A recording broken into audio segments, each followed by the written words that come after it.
Make it short and sweet. Sure. Okay, since And we're going to take breaks, right? what's that? We're going to take breaks between questions. Anything you want. We'll keep it rolling, and Okay, fine. we'll see what comes out. So how it's working is we're going to publish the first. So we're interviewing you're among the next 10 people. So we've done about 10 so far, and we're taking everyone. We talk for about 15, 20 minutes. Good. And then we take this and we edit it down to 1 to. Makes a lot of sense. And then what we do is we're going to put them on social media like one a week. So. Oh, I see. I thought you were going to make something like a 15, 20 minute. And that's the plan too. Well, then we'll put them all together. At some point. Okay, no problem. No problem. Brian Weaver is the first one that's coming out this week on YouTube and Facebook and Instagram. Okay. And so we're so excited to speak with you, Peter, and really appreciate you coming in. You've seen the questions. Yes, I have. So I'll ask, and then the end result, I won't be in it at all. It'll just be you. I understand that. Yeah. Okay, you got it. So we'll start. We'll start from the beginning. What is your name? My name is Peter Mourtos, and I started at Yorkville Sound in April of 1974. Are you retired now? I retired in 2 years ago in 2020, full retirement. What was the last job that you had here? I was the lab manager. I started as a technician for the production on 80 Midwest. And then I worked my way up to QC manager. And then in 76, Ken Skiba asked me if I want to go and work for Long and McQuaid at the store. And I did. I went for an interview. And I worked there for 6 years until 1982 as a service manager at the only Long and McQuaid store we had on Bloor Street, 425, if I'm correct. What year did you start? 1974. And 1976, I went to Long and McQuaid. So you were at Yorkville Sound in 74, and then you went to... I went down to the store, yeah. Oh, wow. Yeah. Did you work with Pete Traynor? Yes, I did in 74. Wow. Can you talk about that? You're the first person we're speaking with, aside from Jack. We went down to see Jack. Uh-huh. Who's worked with Pete Traynor. And Mike Coleman. We spoke to Mike Coleman as well. And can you talk about Pete Traynor for a bit? Oh, Pete Traynor, he was very independent, never follow the script for anything. He was working, developing the monoblock when I came to Yorkville Sound. And he loved loud sound, so everybody complained. So he would come to work when we were leaving. He would go in the warehouse, plug in I don't know how many cabinets, and he will be working there until 9 o'clock at night. But he was very friendly. He will answer any questions. He never looked down to you or anything like that. He will answer anything you wanted to ask him. Jack told us that where Pete worked, he would take a stapler and there were stapler gun. Those days in 74, remember, I was a tech on the production line. I didn't have much to do with the lab or the office. That came later. So my meetings and conversations with Steve, it was always with Peter, it was always on the production floor. Where were you in 74? Where was the building that you were? 80 Midwest. 80 Midwest in Scarborough. In Scarborough. Okay. Oh, I remember very well my first day. Nice. I was late. I was a new driver. I missed my turn on Midland and I ended up Lawrence and the lake. So I came back. I parked and I was contemplating, do I go inside after I'm so late, my first day, or go home? So I thought, let's give it a try. I went in, I said, I missed my turn. I'm sorry, I'm late. He says, don't worry about it. Go, there's your bench. Go and sit down. We'll see you later. That was the supervisor, George Young. What were you doing before you worked at Yorkville? Oh, that's a good story. I was working when I graduated from college, I worked for a TV repairman. Then I worked for Rogers Cable. And then I worked for Bell Canada, that I hated it. It was shift work, and we had to work night, day, doesn't matter what it was. And I loved my camping. So I saw this ad, this Yorkville Sound Company that had a short week until Friday at 12. So I called them up, and I said, "And apply, you need any people?" He says, "Yeah." So I came in, I had one interview, second interview. Those were the 70s. Big speakers and stereos were the thing. So when they interviewed me, I had just finished built my speakers. I was very familiar with crossovers and the link of the time. So I got the job. But I got the job because I only wanted it for the summer to go camping. So I asked my supervisor in Bell Canada, is it okay if I go away for 3-4 months? Those days they didn't care. You were just a number. So is another guy, and they didn't care. So I came in. I liked the company, felt like family. I stayed for 45 years. Do you remember, you told me about the first day, where you were late, but what was the interview like? The interview was short, and I was surprised. He just asked me a couple of technical things. Maybe he was busy. It was not a long interview at all. He never took me in the factory. He asked me if I ever worked in a factory. I said no, and that's it. It was very small. Yeah, very, very short interview. Wow. Did you, before Yorkville, did you have an interest in music? Do you play an instrument? No, I don't play an instrument. I had no desire for. What made me go to the company, it was the big power amps and speaker cabinets. Oh, I was building my own stereos at home and speaker cabinets. So I thought, I fit in with this company. I fit in. So did you go camping? Oh yes. Oh yes. I would leave on Friday and come back Sunday night and Monday morning back to. I loved it. It was the best thing. It was the best thing that happened to me. Not only that year, for the next 10, 15 years. That's great. What kept you said it felt like family. What kept you working at Yorkville Sound all these years? Well, my previous experience was I was a number. I was nobody at every company that I worked. But at Yorkville Sound, I was Peter. People knew me by name, and I felt like it was family. I could talk to anybody. I felt comfortable. I felt extremely comfortable with everybody. And that was important to me. That's great. Do you have, in all these decades, is there one Yorkville product that stands out, either something that you like to use or something that you worked on that was... Yes, it was. Depends the years. We had, at the beginning, we had the tube amps. The tube amps were built like tanks. They're still in use today. They're coming in for service. I worked personally on the monoblock that Peter Traynor developed, and we were just getting into solid state from tubes. It was a new thing for Yorkville Sound and a new thing for me.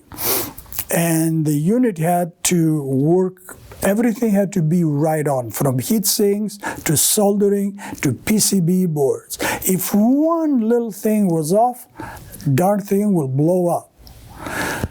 So finally I mastered how to repair it, how to do the job. felt comfortable. So one day, you had to start from scratch. You couldn't just replace one part. You had to replace the whole section. I cleaned it up. I replaced everything. I turned it on. It worked like a beauty. Worked very proudly to go off my bench. In my way, I went to the cafeteria. In my way back, I heard everybody clapping. I thought, wow, man, finally they recognized what I did. I reached my bench and it was all smoking. The unit went up in flames. So I had to do the repair again. But that's how you learn. That's what experience is all about. Later on, when I was interviewing people, this is how you know the difference between someone who is new and fresh from college or university to the guy. You ask the newer people, do you have any experience? And the answer is always, oh, yes. You ask an older person in his 50s, says, oh, you want me to tell you about my screw-ups? Oh, yes, I can tell you what I screwed up. This is, you have to. If you don't screw up, you never learn. You never learn. And that's how you learn. I remember when I started here and you were in the building, everything I asked, oh, go see Peter for this, go see Peter for that. So what was the day-to-day? Okay, that was a different thing. I learned something probably from a very, very early age. What I learned is initiative. Everything you see, go for it. And that is the other good thing about Yorkville Sound. Nobody at Yorkville Sound will tell you the copier is not working. See if you can fix it, or this wire, or this. If you see it, get to it. So I got into everything. I got into IT. I got into, well, production was my thing. I did the service. Everything I wanted to work, I worked. Nobody ever told me, don't do this or don't get involved with that.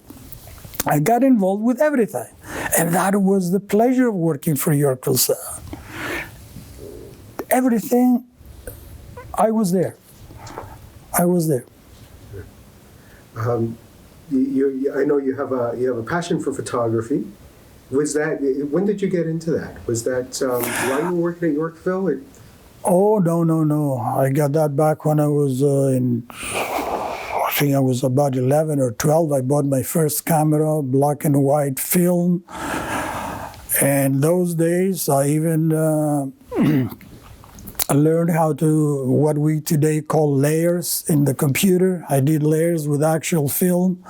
It was fun. And I did I went to school for photography. It was all development. I had my own darkroom until early 80s when the wife came one day and says, you see that aluminum foil you have on the windows? Take it down. I said, why? That's my darkroom. He says, yes, but this is the baby coming and that's his room. So the darkroom went down, and strange, I didn't get back into photography until my kids were in the 20s. Believe it or not. So we are talking to you in 2023, Yorkville Sound's 60th anniversary. We hear stories, Ashley and I, about the 50th anniversary. What were some of the other milestone anniversaries? Like, so you must have been at Yorkville when they had their 25th anniversary. Did they do anything special for that? No, I don't remember if they did anything special. No. Interesting. We did our catalog with the front page, 25th or 50th, and we put in our products, some extra. I think on the 50th, we had Peter Traynor coming in and sign some of the amplifiers. I remember I took some pictures of him and Jack Long in the QC booth. But I don't think we did anything very special. When you started in 74, did you see this company going for 60 years? Did you? No, definitely not. Really? Oh, definitely not. Yeah. Interesting. I'm wondering if you could say a little bit about Jack Long, maybe a story with Jack. Oh, I have a lot of stories with Jack, but the one that comes to mind all the time is, while I was down along in McQuaid, he decided to interview every employee. So my turn came, called me upstairs. We had an office. He asked all the usual questions: when you finished school, when you started with a company. And then he asked the question, what people turned you off? Oh, I said, the kind of people that have no curiosity.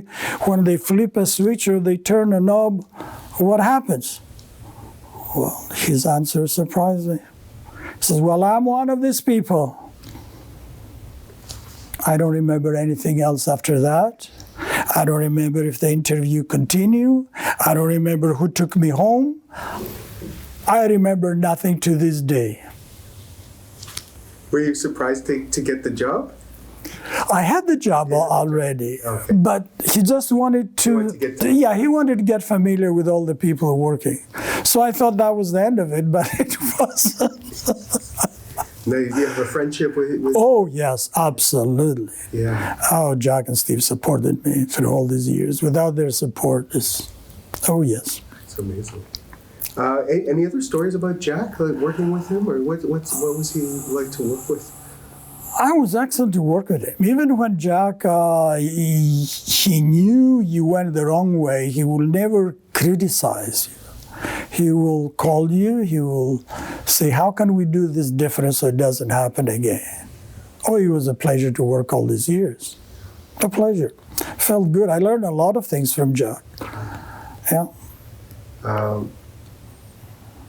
Can you share some of your memories from Yorkville? Some stories? Well, the stories from Yorkville Sound to share is a lot of good and bad, but one thing that up to this day, when I think about it, it brings goosebumps on my neck is, around 93, we moved to this building here, and we decided we were just getting into computers. So we had a server, and we decided we need more memory, so we put an extra drive. So I came very early in the morning. It was maybe 5 or 6 o'clock to do the installation. And don't ask me why, something went wrong. And instead of formatting, this was the days of DOS commands. Instead of formatting the new drive, I formatted the D drive with all the data, no backup, all the drawings, all the information for production and design. I froze. I saw the screen going formatting, formatting, formatting, and I just froze. Well, this is where the people of Yorkville Sound, everybody came to my help. Nobody said, what a stupid thing you did. The only thing everybody said when they came in at 7 is, and I explained to them what happened, okay, let's see how we can recover. That is a big thing. This is support. That's what I meant by family. By 9 o'clock, we recovered. We were lucky. We were using DOS 7. We just had installed the week before that and had a new command, first time, unformat. So we saved all the data. That is a big thing. To me, up to this day, that is a big story for me. In big trouble. That's amazing. It is amazing. It's so great to hear that, and at the same time, I'm not surprised because that's still, with us in our roles, it's. It was a big thing. It was a big thing. I never told Steve. I don't think I have ever told Steve or Jack that story. Can we publish that? Can we? Oh, what the heck? Go ahead.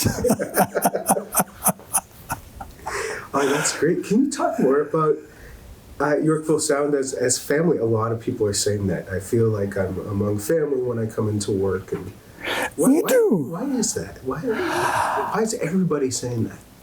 I don't know. I had a talk with Jack once. I said, Jack, how come we end up with all these good people working for Yorkville Sound? What is the secret?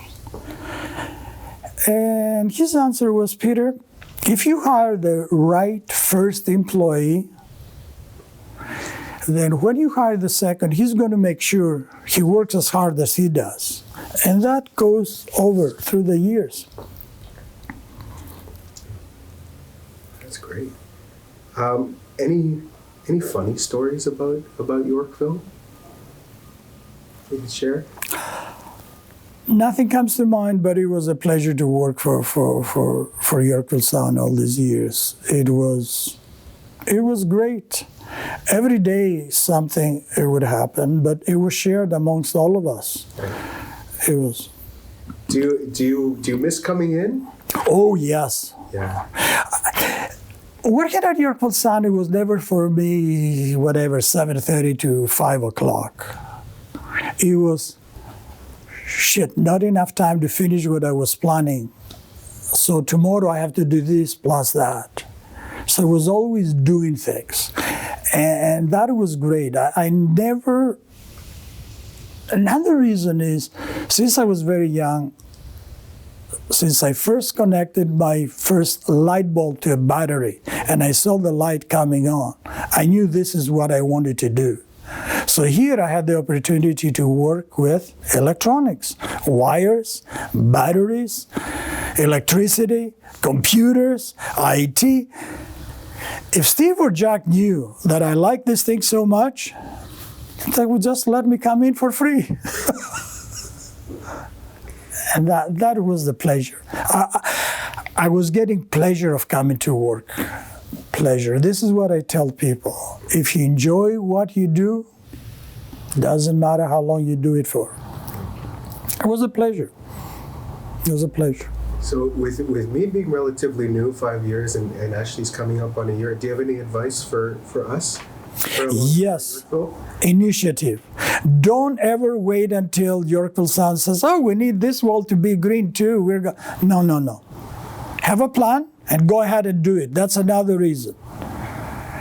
If I decided to buy more computers, they trusted me, or make changes, I felt free to go ahead and make the changes that needed to be done. So initiative is what I tell people. Get the initiative. Don't wait for someone to tell you what to do. You see it's correct, go ahead and do it. Go ahead and do it. Do you? I know you took some notes. Did you cover everything that you? Oh yes, I did. What I just wanted, I don't need my notes. I wanted to thank Jack Long and Steve Long for giving me the opportunity and their support for 45 years. The opportunity to do what I did, and without their support, I wouldn't have been able to do what I did.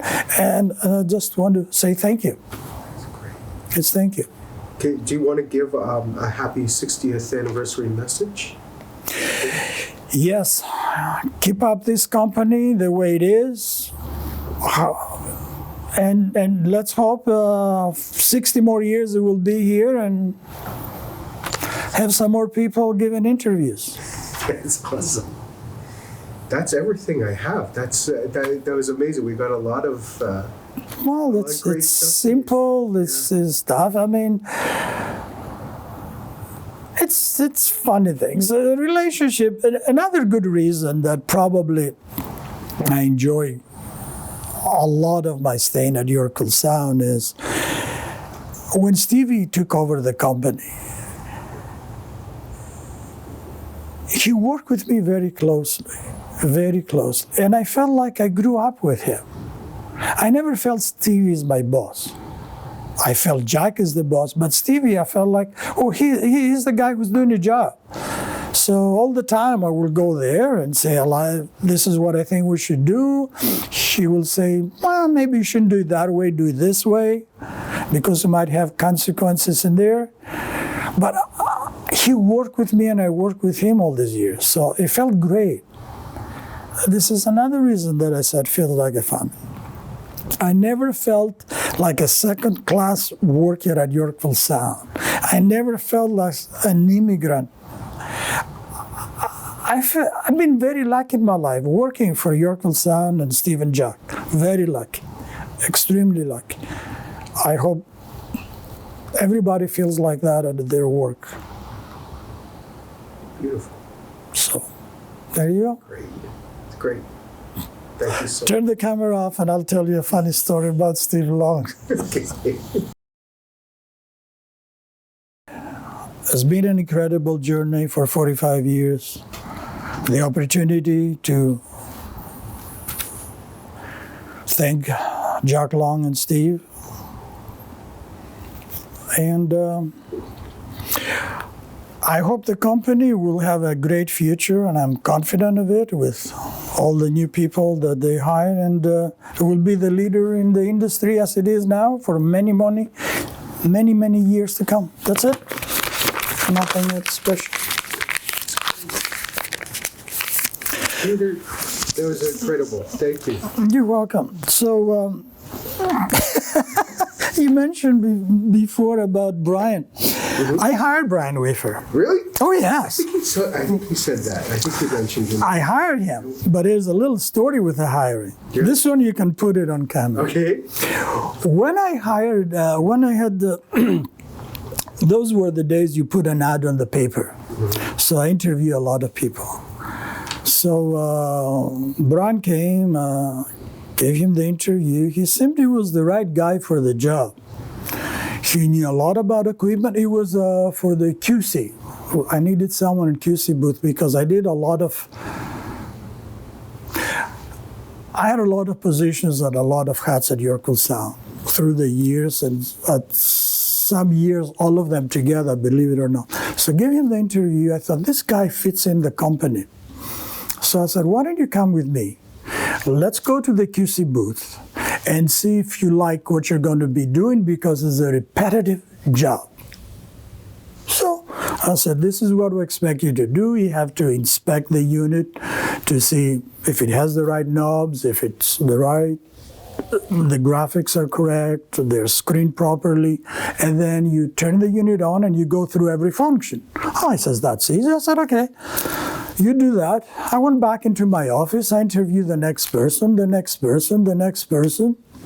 I forgot about Bryant. I totally forgot about that. I have a fellow in the QC booth. So lunchtime comes, and Bryant comes and says, it's lunch, what do I do? And then I remembered I had totally forgotten about Bryant. So I said, okay, if you were patient to stay there for half a day, you're hired. When do you want to start? Yeah, I forgot. I hired a lot of people at Yorkville Sound, and they're still around. We just spoke with Megan, and she says that you hired her. Yeah, I hired Megan. I hired everybody in the service department. I hired a lot of people. And all the people, actually the majority of the people that I have hired, they still work for Yorkville Sound. Because it's not how many diplomas you have. It's not how much experience you have. Do you fit in with the rest of the family? If you fit in with the rest of the family, then it's easy to train you. It's easy to send you for education. But if you don't fit in, it doesn't matter how many diplomas you have. So, what do you think made a good fit for someone? Personality. Yeah. Personality. Are you down to earth? Can you work with other people? Very important. It's very important. Yeah. Very good. Simplicity. Yeah. Simple. Yeah. Jack is a simple person. Steve is a simple person. What makes this company be the company that it is? When at the end of the year, the company had a little bit of money left, they didn't go out to buy a big boat. They reinvested in the company. And that is a big thing. I learned a lot in business from Jack and Steve. And here we are today, a multi-million company. When I started, they had one store. Now we have what, 90? Over 90. Over 90. Yeah. That's a big thing. It's a lot of hired people for Yorkville Sound in Toronto. I mean, it's a good thing. It's a very good thing. So, and also talk with Steve a lot of times, absolutely no plans to sell the company. Yep. So there you go. You work with, one thing that's fascinating is there's a lot of musicians work in here. Oh, yes. Why do you think this is a good place for musicians to work? Because they work with other musicians, and every musician gets an instrument, and this is the place. This is the place that develops it. This is the feedback they give us, and we give them. A lot of times we had units that in the lab. As a lab manager, we thought we did a great design. This is the best, and then they will come test them out and says, "No, you're off by a mile. Start over. Too many knobs. Knobs in the wrong place." So now you see why. All this collaboration, having musicians to this company that manufactures and designs, it's the biggest asset that you can have. And then having the stores also, you get feedback. It's great. It's great. When I remember the 6400 that we have outside, Jack brought me one of the first ones down at the store to test out. I put the darn thing on the bench and it didn't work. Do you think? I said, Jack, okay, it doesn't work. Why it doesn't work? It's okay. Took the time, analyzed it. The wiring harness they decided to go with, it was a new style, didn't fit in the mold for the job. So Jack took the unit, came back, brought me the next one.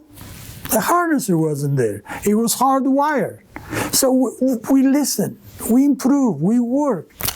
We went to version 2 or version 3. We never hesitated of improving things. We went a company, I'll give you another example. When I first started 74, we had no computers, everything was, we went to production and people had to take the model, the PCB board model, to go out and duplicate it. Well, we were not the first company doing electronics. So I had been exposed myself to other companies. We worked from paper. So I remember I did my first board layout on paper in my kitchen. And I remember the board was M425 to this day, everything by hand. So when I brought it in and I said, okay, no more models. We're not going to work from the actual, because if you break it, we're going to work from paper. It wasn't very welcome the first week, 2 weeks, but then they saw all the pros that they can give the copy to 3 or 4 people working. Didn't have everybody to share one single PCB board or one model. So the company grew up slowly. It was good. It was very good. Yeah. It was very good. We went through, and then Paul Yarmenko came, introduced us to computers, introduced us to computer design. I grew up with the company, and that's why I did so many things. But I got involved. I never said, I don't know anything about this. I like to know. Computers, what is it all about? What is this new thing? Let's take them apart. Let's see how they work. I remember when we moved into this building, we had one mainframe computer. In the old building, it was 1 or 2 users. Here, we want to go all around, so everybody could use the mainframe. So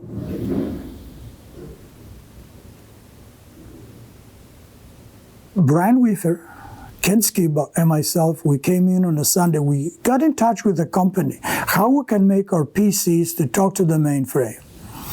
And they wanted something like $40,000. It was a lot of money those days.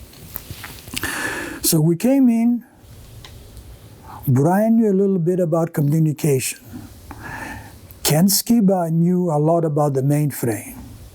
I knew a little bit about PCs. So we put them all together. By 12 o'clock, we had it working. We had it working. Family working together. Because we knew what we wanted to do. We wanted to excel. We wanted to make it work. We had pride. How can we make this work? So we developed a lot of things from scratch at Yorkville Sound. And all of us felt very proud. Felt very proud. But we all helped each other. And that time you saved the company 40. Oh, yeah, 40,000, and look at it, 40 whatever, 30 years later, we can still talk about it. Should ask Brian about this. He was there, he was part of it. He felt great, all of us. All of the wiring in the office in there for IT, to connect the network, I installed it with my own hands. Every connector in there it was myself, and not during work, at night, in the morning, or on weekends. Everything, and you know how hard it is? We only had 2 printers to put the printer cable through the wall to pull it down with a connector as big as this. But we did it. We made it work. We all worked together. It was great. We all learned from each other. We all improved. It was great. It was great. So, there you go.